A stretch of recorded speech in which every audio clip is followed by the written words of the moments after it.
Kurangnya pendapatan di sektor parkir tersebut disampaikan Kepala Dinas Perhubungan Kota Sukabumi Abdul Rahman. Kebijakan PPKM darurat yang diterbitkan pemerintah pusat awal bulan Juli lalu juga berimbas pada pendapatan sektor parkir. Bahkan penurunannya sangat drastis akibat ditutupnya area perparkiran di jalan tersebut, khususnya di area Jalan Ahmad Yani yang menjadi pusat titik keramaian. Kantong-kantong parkir di jalan tersebut yang biasa pendapatan parkir mencapai 8 juta per hari, saat ini hanya di bawah 1 juta rupiah saja. Untuk itu pihak Dinas Perhubungan rencananya akan mengevaluasi khususnya di target pendapatan sektor parkir. Ya, tadi saya sudah sampaikan bahwa dengan adanya PPKM ini, dengan adanya pembatasan akses jalan, berimbas kepada pendapatan. Dihilangkannya beberapa parkir di on street, sehingga imbasnya pendapatan asli daerah dari sisi parkir kita berkurang.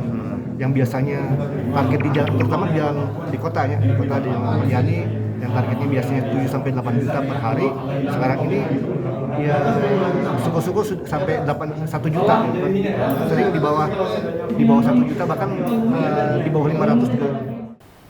Dari Sukabumi, Muhammad Satiri melaporkan.